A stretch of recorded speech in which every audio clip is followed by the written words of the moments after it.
Bonjour, je suis le professeur Julien Nizard et je dirige le service douleur, soins palliatifs, soins de support, éthique clinique au CHU de Nantes, qui rassemble le centre de traitement de la douleur, les unités fixes de soins palliatifs et mobiles, soins palliatifs douleur.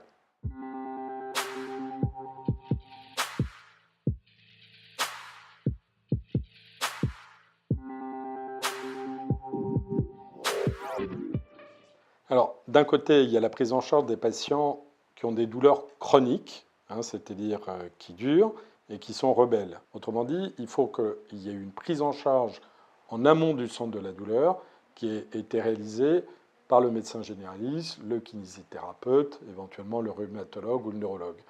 Et ne doivent arriver au centre de la douleur, sauf à risquer de l'embouteiller, que des patients qui ont eu déjà cette prise en charge et qui sont en échec. Et c'est dans ce cas-là qu'on active cette prise en charge pluridisciplinaire. Il y a plusieurs types de médecins. Médecins de la douleur, médecins de rééducation, médecins psychiatres, médecins manuels, hypnothérapeute, acupuncteur. Et puis, il y a une prise en charge psychologique, rééducative, sociale et professionnelle. Et le but de ces prises en charge, c'est permettre aux patients qui ont des douleurs chroniques rebelles d'avoir une vie la meilleure possible, de retourner si c'est possible au travail et d'avoir la meilleure vie sociale possible. À côté de ça, du côté de l'unité de soins palliatifs et de l'équipe mobile de soins palliatifs, l'idée c'est d'accompagner de façon aussi pluridisciplinaire et pluriprofessionnelle, médecins, infirmières, psychologues, assistantes sociales, les patients qui ont des pathologies graves et évolutives ou qui sont en fin de vie, et en donnant soit une prise en charge complexe et complète en hospitalisation au sein de l'unité fixe de soins palliatifs, soit des conseils prodigués par une équipe mobile dans les services au sein desquels les patients sont hospitalisés. Par exemple, en hématologie ou en cancérologie, les équipes mobiles vont se déplacer pour conseiller les équipes et les patients.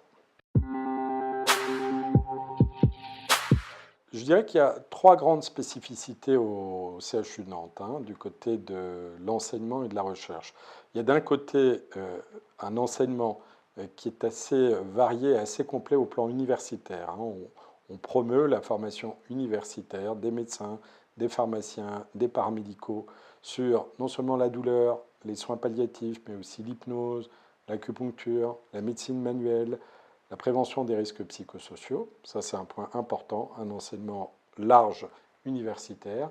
Il y a aussi un axe de recherche important sur ce qu'on appelle la neuromodulation, c'est-à-dire implanter des électrodes au niveau de la moelle épinière ou du cerveau en cas de douleur rebelle, ou mettre des électrodes au contact de la peau, ou mettre des électrodes au contact du cerveau, avec des techniques qu'on appelle non invasives, de stimulation transcutanée ou de stimulation magnétique transcrânienne dans les douleurs rebelles. C'est des techniques qui sont peu invasives, assez peu lourdes, et qui peuvent donner des bons résultats dans certains types de douleurs rebelles qu'on appelle les douleurs neuropathiques. Et puis le troisième point de renommée en termes de prise en charge de la douleur nantaise, c'est ce qu'on appelle les algies pelvipérinéales. C'est des patients qui ont des douleurs abdominales ou du pelvis ou du périnée.